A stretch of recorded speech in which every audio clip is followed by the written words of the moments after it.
Good morning. Coming up on 69 News at Sunrise, the search is on this morning for a murderer in Bethlehem after a 63-year-old woman is found beaten to death inside her home.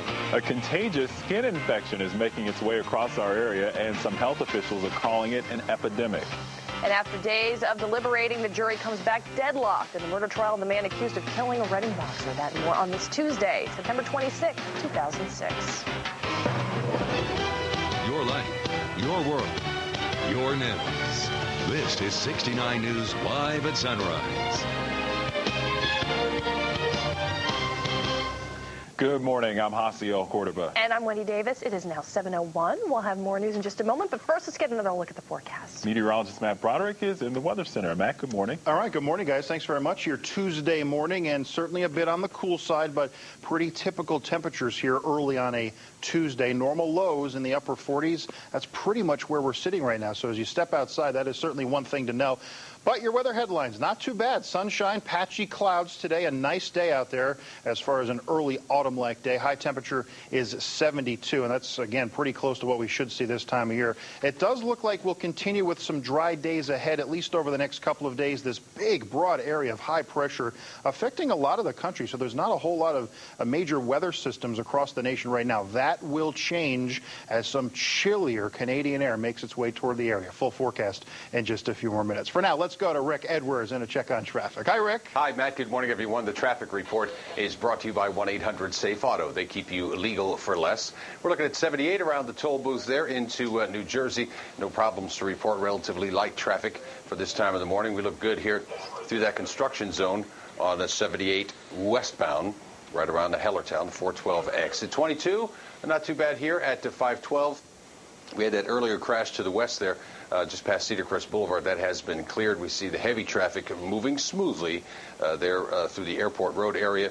Here's how it looks there on the bridge over the Lehigh River. No problems into Whitehall Township at 145 and then over to 15th Street. 222 is heavy around the 78 and the Route 100 busy between 78 and the 222 bypass there in Trexlertown. 378, a smooth ride through Bethlehem, a little crowded on the Hill-to-Hill Bridge and then through the south side. We go to Berks County, accident-free, heavy at 625 and 724 south of Kenhurst there, and then on to 568 into Brecknock Township. 222 is heavy around 662 in Richmond Township. 222 not too bad in and around the Kutztown area. No problems back and forth on Interstate 78. Here we have that traffic jam westbound on the Warren Street bypass approaching 422. The traffic report is a service of 1-800-SAFE-AUTO. They keep you legal for less. That's the traffic picture. Let's take you back over to Jaciel.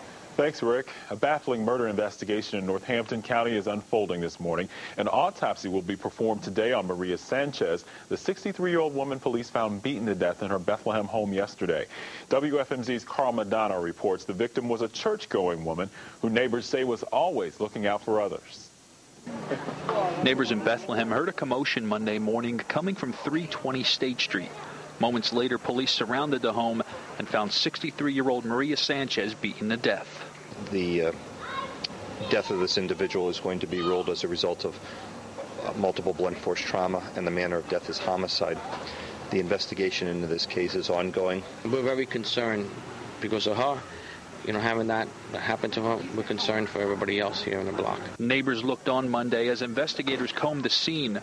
Those on the block say Sanchez will be remembered most for her kind heart and the coconut ices she used to serve to kids in the neighborhood. He had made ices for the kids, and that was very nice. So all the kids in the neighborhood knew this family? Oh, yeah. The whole neighborhood, and people who don't live here, they didn't know her. She was a very beautiful woman. She was always out in the neighborhood. She loved the kids. She was a church-going person. She would go to work, back home. She would just stay in her house. I have no idea why this happened. Others from Sanchez's church called her a spiritual leader. She actually did the devotion of her church the night before, Sunday night. Cuida de las aves, cuidará también de mí. She always had those songs. Shocked, Got a couple of members of my church crying when the news spread out to the news, so. Carl Madonna, 69 News. Health officials in the Poconos say it's an epidemic now. A contagious staph infection is showing up in the Lehigh Valley. It's called CA MRSA. The health officials say it's immune to most antibiotics. It starts with what looks like a rash and develops into a boil. 69 News has learned some people in our area, including a teenage girl who worked as a lifeguard, have contracted CA MRSA. The Northampton and Lehigh County prisons have quarantined several inmates because of the outbreak. Again, it's a red flag that our microbes are becoming superbugs. They're becoming powerful against the antibiotics. Officials say the best way to avoid getting CA MRSA is to wash your hands frequently and see a doctor if you get a skin infection. After 5 days of deliberations, a jury is deadlocked this morning in the Kenneth Blunt murder trial. The judge in the case has no choice but to declare a mistrial, which means they will try the case all over again. The jury couldn't agree on the first and third-degree murder charges Blunt was facing. He's accused of killing Reading-based boxer Julian Letterlow. Letterlow was shot and killed on Cotton Street in July of 2005. The jury did convict Blunt of aggravated assault on a police officer at the time of his arrest. The new trial is set to begin in February.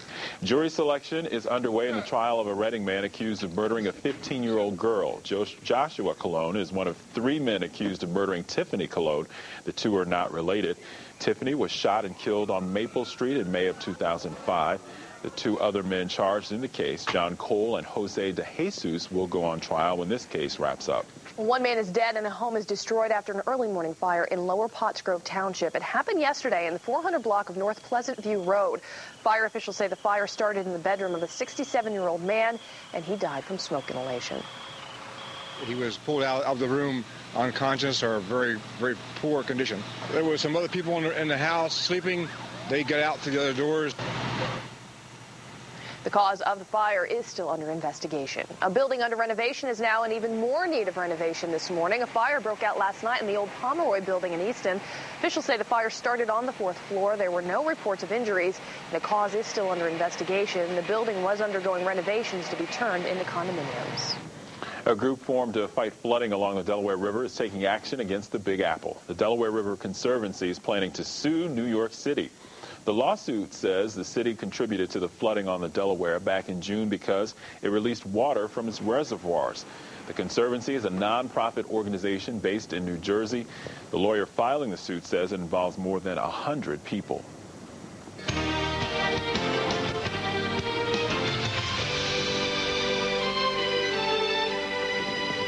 All right, Matt is back. Yesterday, okay, a little cool. Yeah, very nice. Very nice. I thought it was a nice day, nice fall day. Same type of thing today, maybe a little less of a breeze, which is fine with me as well. Well, see, I like the breeze to let, open up the balcony door and let the breeze in. It's nice. Balcony door. Oh, it sounds like a mansion, doesn't it? Doesn't it, Wendy? The balcony door. Balcony door. I love it. Yeah, get the cross breeze in there. It's beautiful. Absolutely beautiful.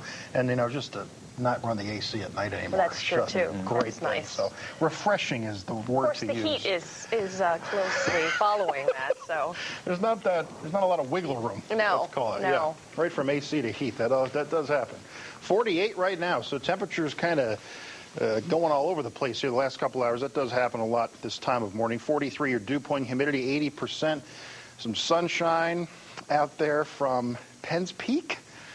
Yes, Penn's Peak. All right, barometer 29.94. Winds are calm. I think we do see a little bit of a breeze today, but it's not going to be like yesterday, maybe 6 to 12 miles an hour, so not a huge deal. Now, yesterday we had pretty close to normal temperatures. It was 70. There's our normal high of 71, our normal low 49, and it was 51 yesterday morning, so pretty close, pretty typical to what we should see this time of year. Reading 72 after a low of 53. Sunrise and sunset exact same time at 6:53. Now, temperatures across the region, well, we are seeing some upper 40s and low 50s depending on where you are. It's 45 right now in Stroudsburg. That's the cool spot. 50 in Scranton, 53 in Berks County. If you're headed down to Philly, it is now 56. And overall today, it's going to be a pretty nice day. Again, high pressure is still in control, so sunshine, some of those patchy clouds throughout the day. But as far as our weather is concerned, with high pressure in control the next couple of days, it will still be dry. It'll be later in the week where there's a problem with some rainfall. 74s for Philly, New York, and Harrisburg, 65 Poconos, and 77 at the shore. Pretty much all of these places, sunshine and patchy clouds, so a pretty nice time of it overall. You can see these clouds associated with that cold front. That is well off toward the east now. A little bit of a front up here to the north, but that's not an issue for us. Again, we're going to be talking about dry weather today, tomorrow, and into Thursday. It'll be maybe at some point later Thursday, but especially Thursday evening when that next storm system finally starts to affect the region. You can see some clouds now diving into the northern part of the country there, the northern plains, North Dakota, Minnesota, toward Wisconsin, and into Canada as well. You can see with this next push. Now that's some of that Canadian air, which has really been kind of wrapped up there, and that's finally going to make its way on down, and we will cool off dramatically toward the end of the week, into the weekend. High pressure in control for now, so no problems. Here comes that giant cold front with a storm system that'll start to affect the region later Thursday. At the bus stop this morning, let's go mostly sunny, low 50s, partly sunny this afternoon, and low 70s. Nice day. Sun, patchy clouds, 72, mainly clear. Some patchy fog possible later tonight, and 45 degrees. Extended forecast, nice one tomorrow, 72. I think Thursday we could start with some sun, otherwise increasing clouds. A mild day at 74. Could be a shower or two mid or late afternoon, but with that next front and storm system, some showers, maybe a period or two of rain and a thunderstorm Thursday night into Friday morning. But look at your high Friday of 62. Saturday, Sunday, Monday staying in the 60s. Could be a couple showers on Sunday. So overall, this is a nice little stretch here that we're dealing with, but it will cool off here toward the end of the week. Okay. Yes, all right. Thank you, Thanks so much, Matt. And there is still much more to come. Hillary Clinton reacts to her husband's highly publicized, heated interview at Fox News Sunday. That story coming up. Plus, later, there will be one less choice to make this November. See which political party has been booted off the ballot. That story and more when we come right back.